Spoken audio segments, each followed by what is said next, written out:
First टाइममै बनाएको साथीहरू यस्तो मिठो भएको थियो है। यो मैले केराको ब्रेड है, यसमा केरा मैले अलिकति मैदा, आँटा, गहुँको पिठो, अन्डा, बेकिङ सोडा अनि भेनेगर स्वादको लागि, त्यसपछि अलिकति बटर राखेर मजाले मैले मिक्सरमा, अरूले त हातले गर्नुहुन्छ होला, मलाई चाहिँ हातले फिर्न झ्याउलाएर मिक्सरमा एकैचोटि हुन्छ भने यतिको ब्याटर बनिन्छ रेडी पारेँ।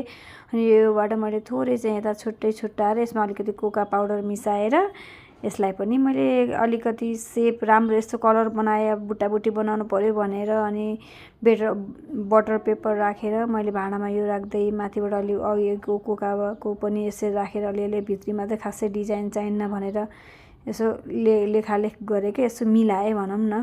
त्यसपछि माथिबाट यसरी राखेर फेरि अलि अघिको कोका पाउडर राखेर मजाले अब आफूलाई डिजाइन कस्तो दिन मन लाग्छ अनि मैले डिजाइन दिएर देख्दा पनि राम्रो होस् न, खाना त यसै अब कस्तो हुन्छ फर्स्ट टाइम हो भनेर ट्राई गरेको थिएँ साथीहरू। अनि अर्कोतिर पनि पानी उमाल्न बसालेँ अनि पानी उम्लिएको पानीमा यो राखेर अनि यसलाई मैले छोपेर बनाएँ। अनि एकछिनमा हेरेको त हेर्नु न यत्तिको भएको थियो। अनि हजुरले बिचबिचमा टुथपिक राखेर हेर्न सक्नुहुन्छ। मैले चाहिँ अलिक पानीको बाफ बढी गयो भनेर अनि फेरि अर्को प्लेटले छोपेर 25-30 मिनट चाहिँ मजाले पाकेको थियो। अनि टुथपिक हालेर हेरेको थिएँ, टुथपिक सफा बनाएपछि यो पाकेको भन्ने बुझ्नुपर्छ साथीहरू। अनि मैले चपिङ बोर्डमा यसरी खनाएर बटर पेपरलाई फालेर अब सेप कस्तो सेप दिन चाहन्छ मैले चाहिँ सानो सेप बनाएर छोरी हामीहरूले खाएको थिएँ साथीहरू। यस्तो मिठो भएको थियो नि फर्स्ट ट्राईमा नै, बजारको भन्दा मिठो भएको थियो। ल हेर्नु अब भने गफ लागे जस्तो होला, एकदमै मिठो भएको थियो साथीहरू। हजुरहरू को कोले ट्राई गर्नुभयो? मैले ट्राई गरेको एकदमै मिठो भयो। हस्, थ्याङ्क यू साथीहरू।